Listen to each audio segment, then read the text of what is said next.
بھارت میں شائع ہونے والی کتاب کال کی اوتار نے دنیا بھر میں ہلچل مچا دی ہے۔ اس کتاب میں یہ بتایا گیا ہے کہ ہندوؤں کی مذہبی کتابوں میں جس کال کی اوتار کا تذکرہ ملتا ہے وہ آخری رسول صلی اللہ علیہ وآلہ وسلم بن عبداللہ ہی ہیں۔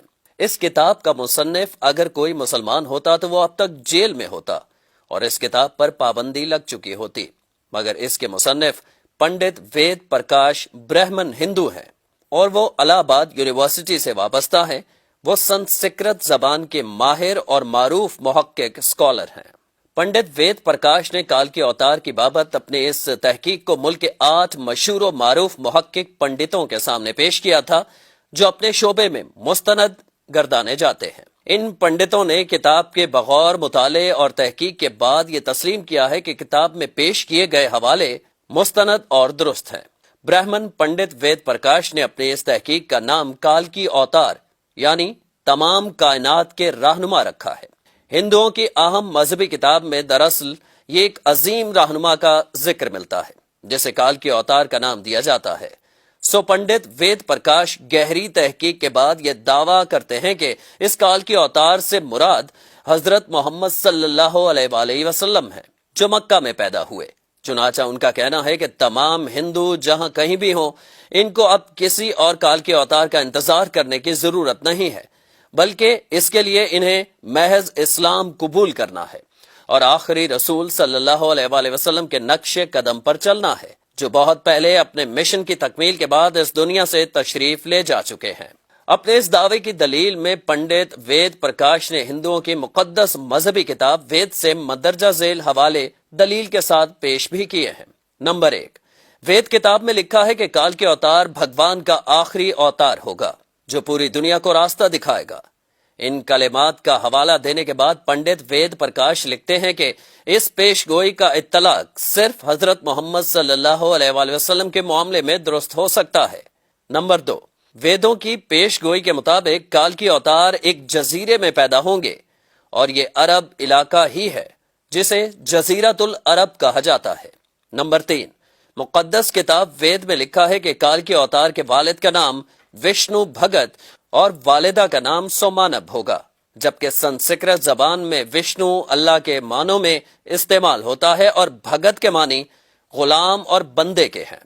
چنانچہ عربی زبان میں وشنو بھگت کا مطلب اللہ کا بندہ یعنی عبداللہ ہوا اور سنسکرت میں سومانب کا مطلب امن ہے جو کہ عربی زبان میں آمنہ ہوگا، اور آخری رسول صلی اللہ علیہ وآلہ وسلم کے والد کا نام عبداللہ اور والدہ کا نام آمنہ ہی ہے۔ نمبر 4، وید کتاب میں لکھا ہے کہ کال کی اوتار زیتون اور کھجور استعمال کرے گا اور وہ اپنے قول و قرار میں سچا اور دیانتدار ہوگا، اور یہ دونوں پھل حضور اکرم صلی اللہ علیہ وآلہ وسلم کو مرغوب تھے، جبکہ آپ سچائی اور دیانتداری میں تو اس حد تک معروف تھے کہ مکہ میں محمد صلی اللہ علیہ وآلہ وسلم کے لیے صادق اور امین کے لقب استعمال کیے جاتے تھے۔ نمبر 5، وید کے مطابق کال کی اوتار اپنی سرزمین کے معزز خاندان میں سے ہوگا، اور یہ بھی محمد صلی اللہ علیہ وآلہ وسلم کے بارے میں سچ ثابت ہوتا ہے کہ آپ قریش کے معزز قبیلے میں سے تھے جس کی پورے عرب میں عزت اور شام و عراق میں پہچان تھی۔ نمبر 6، ہماری کتاب کہتی ہے کہ بھگوان کال کی اوتار کو اپنے خصوصی قاصد کے ذریعے ایک غار میں پڑھائے گا۔ اس معاملے میں یہ بھی درست ہے کہ محمد صلی اللہ علیہ وآلہ وسلم مکہ کی وہ واحد شخصیت تھے جنہیں اللہ تعالیٰ نے غار حرا میں اپنے خاص فرشتے حضرت جبرائیل کے ذریعے تعلیم دی۔ نمبر 7، ہمارے بنیادی عقیدے کے مطابق بھگوان کال کی اوتار کو ایک تیز ترین گھوڑا عطا فرمائے گا جس پر سوار ہو کر وہ زمین و آسمانوں کی سیر کرائے گا، اور محمد صلی اللہ علیہ وآلہ وسلم کا براق پر معراج کا سفر اس پیشگوئی کا مصداق بن کر اسے آپ کی بابت ہی درست ثابت کرتا ہے۔ نمبر 8، نیز لکھا ہے کہ ہمیں یقین ہے کہ بھگوان کال کی اوتار کی بہت مدد کرے گا اور اسے بہت قوت عطا فرمائے گا، اور ہم یہ جانتے ہیں کہ جنگ بدر میں اللہ نے محمد صلی اللہ علیہ وآلہ وسلم کی فرشتوں سے مدد فرمائی۔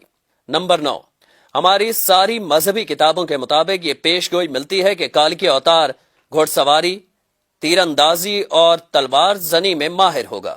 پنڈت وید پرکاش نے اس پیش گوئی پر بڑا خوبصورت تبصرہ کیا ہے جو بڑا اہم اور قابل غور ہے۔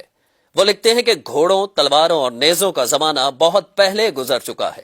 اب تو ٹینک، توپ اور میزائل جیسے ہتھیار استعمال میں ہیں۔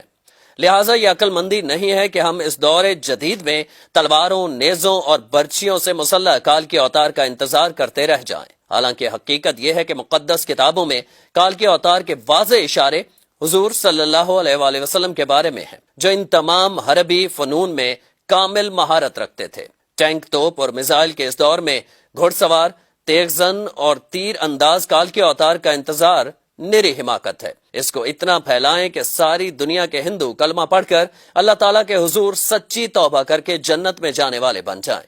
کم از کم اپنے دوستوں کو ضرور بتائیں۔